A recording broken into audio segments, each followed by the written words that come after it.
안녕하세요. 여러분들의 아름다운 솔루션 김태영입니다. 자, 오늘은 선생님에 대한 간단한 소개와 더불어 27학년도 생명과학 1 커리큘럼에 대해 소개를 해볼까 합니다. 자, 우선 이런 건 읽어보면 알 거고, 선생님 같은 경우에 선생님 강의 또는 교재의 가장 큰 특징이 무엇이냐라고 묻는다면 두 가지로 대답을 할 수 있을 것 같아요. 하나는 효율, 그 다음 두 번째는 이건 선생님 혼자 만든 게 아니라는 거야. 응? 누가 같이 만들었을까? 자, 선생님이 되게 오랜 기간 동안 생명과학 1 강의를 하면서 질문을 정말 많이 받았어요. 특히 선생님이 재수종합반 강의를 했기 때문에 재수생들은 질문이 많은 편이야. 아무래도 이제 다시 한번 마음을 먹고선 공부를 열심히 하겠죠? 그러다 보니까 질문이 되게 많아요. 다양하고. 그 질문들을 통해서 선생님 강의와 교재가 완성됐다라고 보시면 돼요. 그러다 보니까 이제 이런 일이 벌어지는 것 같아. 컨텐츠가 너무 어렵다? 뭐야, 왜 이렇게 많이 틀려? 이런 반응들이 나와요. 자, 왜 그럴 수밖에 없냐면 선생님은 여러분들이 어떤 부분을 헷갈려 하는지, 뭘 자꾸 실수하는지 이런 부분들을 아주 잘 알고 있습니다. 그래서 그걸 미리 준비시키기 위해 선생님 강의에 그 다음에 그 컨텐츠에 녹여놓다 보니까 여러분들이 조금 처음에는 어렵다라고 느끼는 것 같아요. 그래서 불편하겠죠? 불편할 수 있어. 왜 자꾸 틀리니까? 그런데 이 모든 것들이 나중에 여러분들이 정말 실전에서 시험을 볼 때는 반드시 도움이 될 거라고 선생님이 자신 있게 얘기를 할 수 있어요. 그 다음 효율이 되게 중요한데 이건 구체적인 이제 강좌를 설명하며 선생님이 얘기를 할게요. 에이스 개념 강좌, 이게 이제 첫 번째 강좌입니다. 자, 우선 얘기할 거는 선생님이 올해는 개념 강좌랑 엔제는 새로 제작하지 않기로 했어요. 뭔가 기본적으로 수능을 위해서 해야 하는 내용들이 달라지는 건 아니기 때문에 여러분들이 새로운 강좌가 올라오길 기다리는 것보다는 지금 당장 시작할 수도 있고 그 다음에 부족한 부분들이 다 다를 거 아니야, 그치? 그런 부분들을 지금 여러분들이 필요한 부분부터 볼 수 있도록 개념 강좌랑 엔제 강좌는 작년 거 그대로 유지합니다. 그 다음 모의고사는 이제 아무래도 또 담아야 될 부분들이 다르기 때문에 새로 제작을 할 거예요. 자, 어찌됐든 간에 이 개념 강좌. 자, 작년에 선생님이 초반에 진짜 많이 들었던 질문들이 있어. 선생님, 저는 수능이 아니라 내신을 준비하는데 이 강좌를 듣는 게 괜찮을까요? 그래서 내가 뭐라고 대답을 해야 하느냐.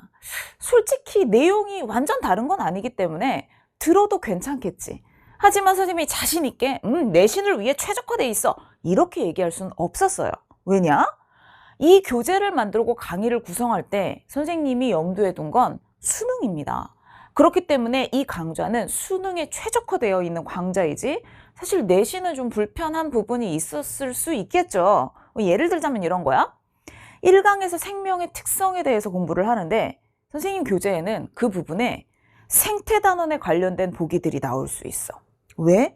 실제로 수능은 단원과 단원이 융합돼서 하나의 문제로 출제되기도 하고 실제로 그런 문제를 여러분들이 어려워해요. 따라서 생명의 특성을 공부할 때 이런 자료에서 5단원에 관련된 내용들이 같이 출제될 수 있어 라는 걸 보여주기 위해 같이 나와 있단 말이야. 근데 진짜 생명과학원을 완전 처음 하는 상태, 내신에서 처음 다루는 상태라고 한다면 불편하죠. 아직 안 배운 내용이 갑자기 나와 있으니까 그런 부분들에 대한 어떤 질문들을 많이 받았던 것 같아요. 그런데 올해는 여러분 이 강좌는 내신을 위해 들을 이유가 없겠죠? 내신은 이제 새로 바뀐 교과서로 준비를 해야 되는 상황. 그래서 선생님도 새로 제작을 할 예정이고 이건 수능을 위한 거란 말이야. 그렇다면 아마 대부분의 여러분들이 아마 내신에서건 어디에서건 한 번쯤 대충 생명과학원이 뭔지 경험을 하고 왔을 거예요. 그 상태에서 수능을 위해 수능을 뭔가 잘 보기 위해 여러분들이 꼭 알아야 되는 그런 부분들을 아주 효율적으로 잘 담아놨다라고 선생님이 얘기를 할 수 있어요. 자, 두 번째, 여러분들이 이제 또 많이 질문하는 게 있었어요. 그게 뭐냐? 선생님, 왜 기출 강좌는 따로 없나요? 여기에 다 들어있으니까. 수능을 준비할 때 개념이란 개념 따로 문제풀이 따로 이건 말이 안 된다고 생각해. 우리 문제를 풀기 위해 개념을 재정립해야 돼. 그냥 내가 교과서를 읽으면서 그 단어를 처음 배울 때랑 그다음 문제에서 그 단어의 어떤 의미를 파악하고 보통 출제자가 이럴 때는 이런 것들을 염두에 두고 출제를 하지 이런 마인드로 개념을 완성하는 건 전 다르다라고 생각합니다. 이 강좌는 이 교재는 수능에 출제되는 문제를 풀기 위해 여러분들이 꼭 알아야 되는 거, 그 다음에 잘못 알고 있을 가능성이 높은 부분, 그런 것들을 바로잡기 위해 만들어진 교재예요. 그래서 그런 부분들의 기출문제를 내가 뺄 수가 없거든. 평가원 기출문제 이거 뺄 수 없어. 왜? 우리가 봐야 할 수능은 누가 내는 거야? 평가원이 내는 거야. 따라서 그들이 이미 냈던 문제들을 통해서 발문을 이렇게 만드는구나. 이런 어떤 기조를 가지고 그다음 이런 분위기로 문제를 만드는구나. 이건 분명 기출문제로 학습을 하셔야 돼요. 내가 교과서 막 읽으면서 단어 외우고 이거는 사실 이제 내신 때 하는 거고요. 문제를 풀기 위해 이 단어의 정확한 의미, 문제 안에서 어떻게 사용되는지 이런 것들을 기출문제고 함께 봐야지 따로따로 분리할 수 없다는 뜻이야. 물론 오지선다형이 아닙니다. 그래서 여러분들이 자꾸 얘기하는 것 같아요. 왜 기출강좌가 따로 없느냐. 선생님이 오지선다형으로 만들지 않은 데는 이유가 있어요. 기출은 그냥 풀고 답을 맞추고 끝내면 안 돼. 이런 그림에서 이런 보기들이 쭉 나올 수 있구나. 이 문제랑 이 문제랑 겉모습이 되게 비슷한데 보기는 이렇게 달라질 수 있구나. 이 문제랑 이 문제랑 조금 달라 보이는데 결국은 같은 얘기구나. 이렇게 비교, 대조하고 유형화하는 거 되게 중요하거든. 근데 이제 이걸 오지선다형으로 만들어 버리면 문항수는 되게 많아지고 되게 반복하는 것들이 많아지면서 시간은 많이 투자하는데 또 정리는 안 되는 그런 상황이 벌어질 수도 있으며, 오지선다형은 여러분들이 정확하게 이 문제를 해결하지 않아도 답을 골라낼 수 있는 그런 힌트들이 되는 경우들이 많아요. 그게 시험 볼 땐 유용할 수 있겠지만 처음에 내용을 공부할 땐 적절하지 않은 태도이거든요. 왜냐하면 그런 힌트들이 늘 어느 시험에나 나에게 주어질지 그건 모르는 거야. 보기에 있는 걸 대입해 본다든가 속어법을 이용해서 문제를 풀다 보니까 기억, 니은, 디귿 중에 니은을 한 번도 안 읽었는데 그 문제가 해결된다든가 그런 것들을 다 어떻게 껴안고 개념 공부를 하면 제대로 못 볼 가능성이 있다라는 거죠. 그래서 선생님이 이제 각각의 보기들이 마치 독립된 문제인 것처럼 전부 OX로 바꿔놨기 때문에 이게 기출이야? 라고 생각할 수 있겠지만 여러분 이 강좌를 들으면 사실상 평가원 기출 문제를 따로 다시 공부할 필요가 없어요. 좀 과한 거, 다시 안 나올 것 같은 몇 문제를 제외하고는 중요한 문제들을 다 넣어놨고 그 문제를 제대로 풀기 위해 필요한 논리들을 다 설명해 놨기 때문에 그것만 가지고도 충분한데 나는 기출문제를 제대로 본 적도 없고 그다음 문제풀이 양이 좀 부족한 것 같아요, 선생님. 그렇다면 이 강좌와 기출문제집을 하나 준비하세요. 기출문제집 같은 경우에는 선생님은 여기에 평가원 기출문제만 넣어놨기 때문에 학평 기출까지 들어있는 걸로 같이 준비를 하는 거야. 왜 학평 기출은 넣어놓지 않았느냐? 선생님이 좀 전에도 얘기했지만 수능은 평가원이 내는 거예요. 교육청이 내는 것과 평가원이 내는 건 분위기 자체가 약간 다를 수 있고요. 그 다음에 포함하는 어떤 내용의 범위, 뭐라고 할까? 분위기라기보다는 출제 기조나 아니면 표현 방식 이런 것들이 좀 다를 수 있기 때문에 처음엔 평가원 문제만 보는 게 더 중요하거든. 근데 그렇게 학습을 제대로 하고 나서는 연습할 때 학평 문제 푸는 건 되게 좋아요. 그래서 어떤 기출문제집이 됐든 여러분들이 그 해설 줄줄 읽을 거 아니잖아. 그러니까 어떤 기출문제집이든 상관없어. 이미 갖고 있는 걸 가지고 강의를 들으면서 진도에 맞춰서 선생님한테 이런 걸 배웠는데 적용이 되는지 복습하는 용도로 사용하면 충분할 것 같아요. 그래서 개념 따로, 그 다음에 기출문제 따로, 문제풀이 따로 이게 아니라 이 개념 강좌의 컨셉은 기출문제를 통해서 우리가 정말로 수능에서 뭔가 시험을 잘 보기 위해 필요한 그런 개념들을 완성하자라는 의미입니다. 따라서 솔직히 말해서 내신을 위해서 이 강좌를 들으면 좀 어려운 사람들이 있었을 것 같아요. 그러나 수능을 위해서는 가장 효율적인 구성이다라고 선생님이 자부할 수 있어요. 그 다음, 그런데 선생님 저는요 개념까지는 다 안 봐도 될 것 같아요. 기출문제도 한두 바퀴 돌렸고 저는 이제 좀 너무 익숙합니다. 그럼 바로 엔제로 들어가고 싶은 사람들이 있겠지. 문제는 뭐냐? 선생님 엔제는 좀 이따 설명하겠지만 그렇게 또 쉽지가 않아요. 왜 쉽지 않다라고 느끼는지는 좀 이따 얘기를 하겠는데, 그렇기 때문에 수업을 듣는 게 되게 중요해. 문제집만 따로 구성되어 있다고 생각하면 안 돼. 문제랑 강의는 세트야. 그 문제를 통해 선생님이 알려주고자 하는 논리, 그다음 방법이 있단 말이죠. 근데 기본적으로 개념 강좌를 들은 사람들은 선생님과 의사소통이 돼요. 내가 전시 그러면 전시가 뭔지 알아야 돼. 근데 지금 모르지. 무슨 단어, 그게 무슨 뜻이야? 활시. 그러면 개념 강좌 듣는 사람들은 내가 활시라고 하면 뭔지 알잖아. 그치? 넘버링. 그럼 뭔지 알잖아.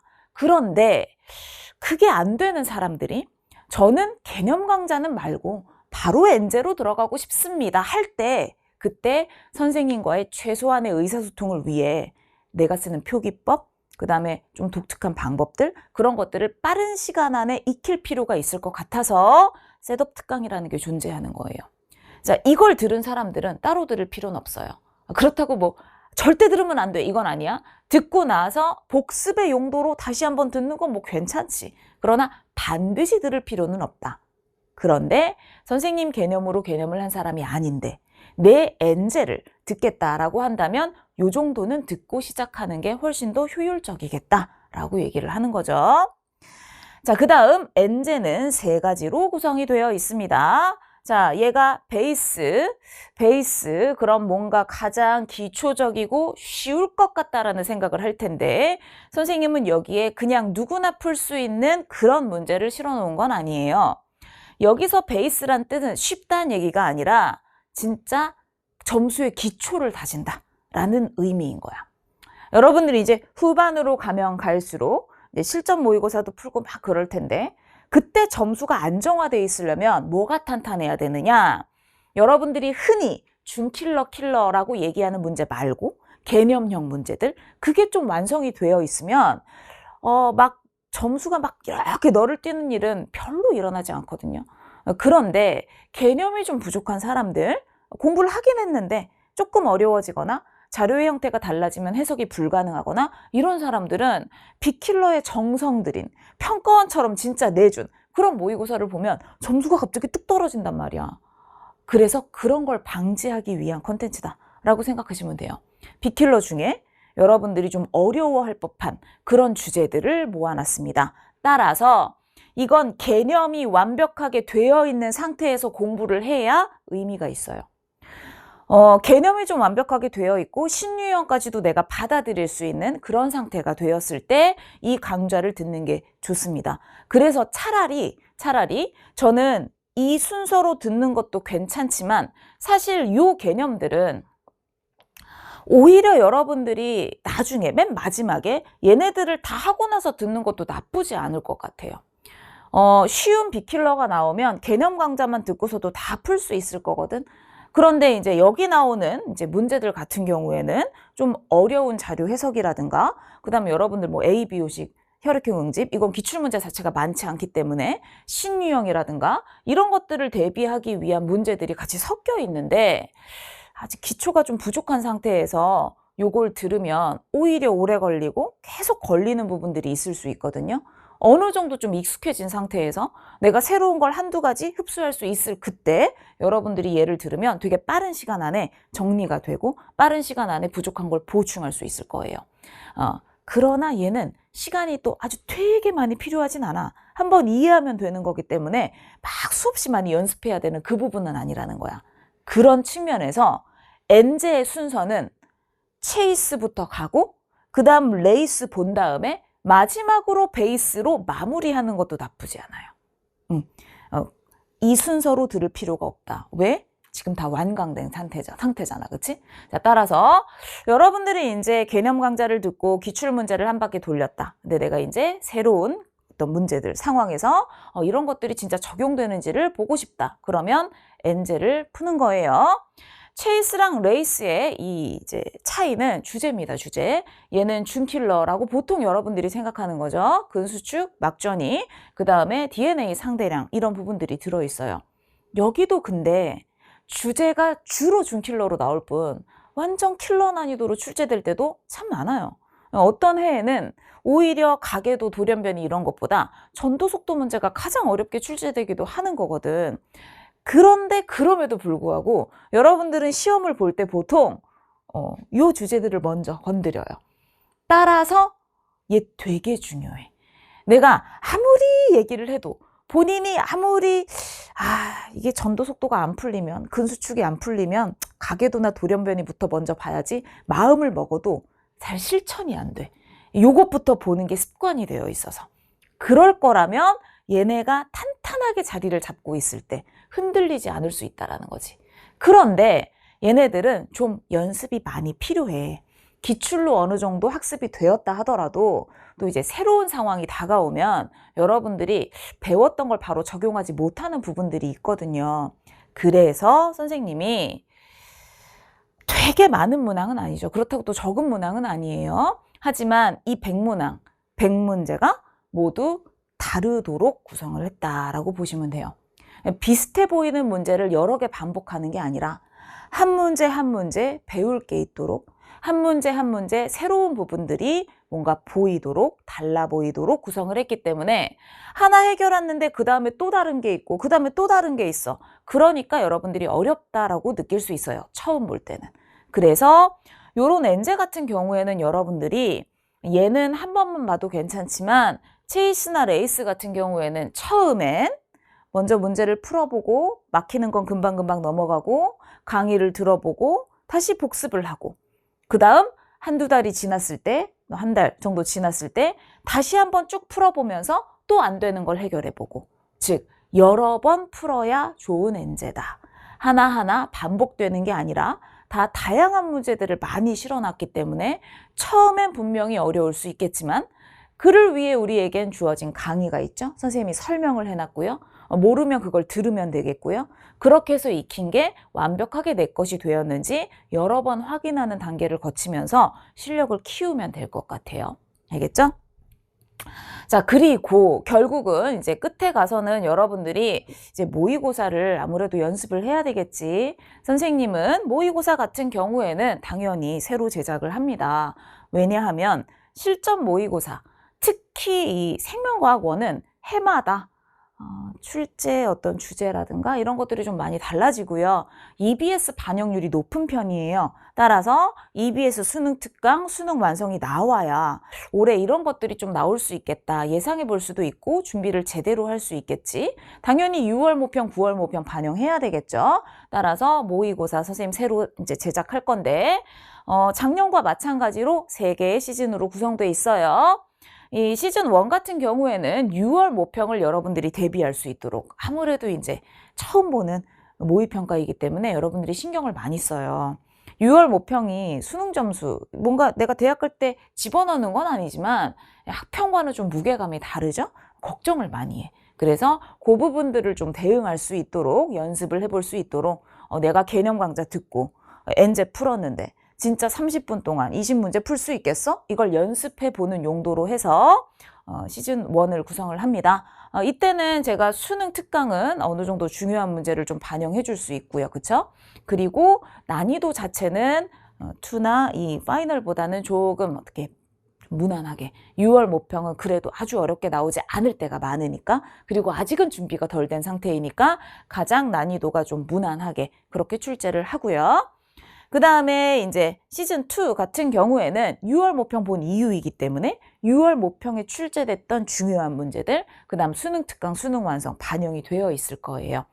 자, 그 다음 파이널 같은 경우에는 9월 모평 이후에 나옵니다. 선생님 왜 이렇게 늦나요? 9월 모평을 반영해야지. 그래서 좀 기다리는 거야, 선생님이. 그래서 9월 모평까지 수특수안에다 다시 한번 주목할 문제들 여기다가 선생님 변형해서 같이 실어줄 거예요. 그래서 올해 최적화된 그런 모의고사를 선생님이 많은 회차는 아니지만 준비를 해서 여러분들한테 보여줄 예정입니다. 그 전에 여러분들은 엔제나 개념 강좌를 통해서 실력을 좀 쌓고 있다가 시기에 맞게 모의고사를 통해 내가 제대로 하고 있는지 점검하면 될 것 같아요. 자, 그 다음 파이널 강좌가 있죠. 이 파이널 강좌는 뭐냐면 이제 아무래도 후반부로 가면 갈수록 내가 수동적인 공부를 하게 돼.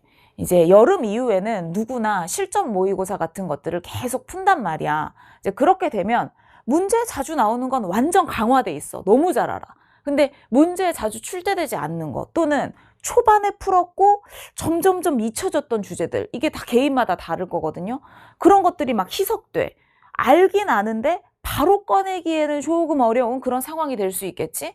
그래서 수능 보기 직전에 한번 쭉 골고루 다시 볼 필요가 있거든요. 그를 위해 개념을 한번 쭉 정리하는 강좌, 그게 이제 파이널 강좌에 해당돼요. 얘는 이제 10월 달에 예정이 되어 있고, 이때 역시나 마찬가지로 EBS에서 좀 올해는 유독 주목해야 될 그런 어떤 개념들이라든가 올해는 여기까지는 암기했으면 좋겠어 이런 것들이 있다면 같이 선생님이 얘기를 해줄 그럴 예정입니다. 그래서 여기 이제 사실 파이널이라고 하지만 얘는 파이널 시기는 아니기는 하죠. 그러나 모의고사나 파이널 강좌 같은 경우에는 6월, 9월 모의평가랑 EBS를 최대한 반영해서 27학년도에 최적화된 그런 컨텐츠를 여러분들한테 제공할 예정이에요. 이렇게 해서 선생님이 커리큘럼에 대해서 대략적인 설명을 했는데, 그쵸? 이제 마지막 해예요. 생명과학 1. 선생님도 참 여러 가지 감정이 듭니다. 그리고 사실 2, 3년 전에 비해서 선택 과목의 폭이 좀 넓어졌죠. 사탐이라는 이제 선택 과목들 폭이 넓어졌어. 그럼에도 불구하고 쉽지 않은 생명과학 1을 선택한 여러분들 선생님을 응원해요. 다들 무슨 이유가 있겠죠? 여러분들의 지금 이 선택이 좋은 결과로 이어질 수 있도록 선생님이 1년 동안 여러분들을 열심히 최선을 다해 도울 예정입니다. 그래서 결국은 내 선택이 옳았구나. 그 다음에 내년 이맘때쯤 여러분들이 좀 편안한 마음으로 시험을 볼 수 있도록, 시험을 보고 나서 웃을 수 있도록 선생님도 최선을 다할 테니까 여러분들도 중간에 포기하지 말고 열심히 한번 해봤으면 좋겠어요. 그럼 우리 모두 마지막에 웃을 수 있지 않겠어요? 그쵸? 자, 그래서 올해 우리 한번 열심히, 같이 열심히 달려봅시다. 혹시 조금 더 구체적으로 이제 궁금한 게 있다면 Q&A 게시판에 올려주면 선생님이 각자 맞춰서 대답을 해줄게요. 뭐 예를 들자면, 선생님 저는 이런 상황인데, 제가 어떤 강좌부터 들으면 좋겠는지, 난이도가 어떻게 구성되어 있는지 이런 것들이 개별적으로 궁금하다면 Q&A 게시판을 통해서 여러분들이 질문을 해주시면 선생님이 적절히 답변을 해주도록 할게요. 자, 이번 시간 선생님 소개 들어줘서 감사하고요. 우리는 나중에 만나도록 하겠습니다. 감사합니다.